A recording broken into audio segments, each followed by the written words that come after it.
તો વલસાડથી એક મહત્વના સમાચાર આવી રહ્યા છે, નજર કરીએ તેના પર। કપરાડાનો ચકચારી સિદ્ધાશ્રમ શાળા બળાત્કાર મામલે મહત્વના સમાચાર આવી રહ્યા છે।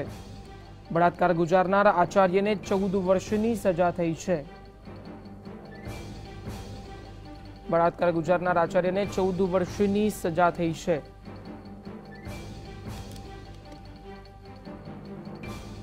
વલસાડની એડિશનલ સેશન્સ કોર્ટે આ સજા ફટકારી છે। આરોપી આચાર્યને 25,000નો દંડ પણ કરવામાં આવ્યો છે। મહત્વના સમાચારો હાલ પ્રાપ્ત થઈ રહ્યા છે। કપરાડાનો ચકચારી સિદ્ધાશ્રમ શાળા બળાત્કાર મામલે મહત્વના સમાચાર આવી રહ્યા છે।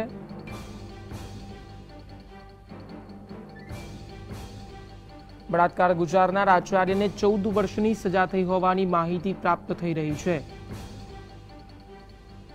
આજ અંગે વધુ માહિતી મેળવીએ સંવાદદાતા બ્રિજેશ પાસેથી। જી બ્રિજેશ, સિદ્ધાશ્રમ આશ્રમની જે શાળા હતી એમાં બળાત્કાર ગુજારનાર જે આચાર્ય સામે કોર્ટે 14 વર્ષની એને સજા ફટકારી છે, વધુ વિગતો આપો।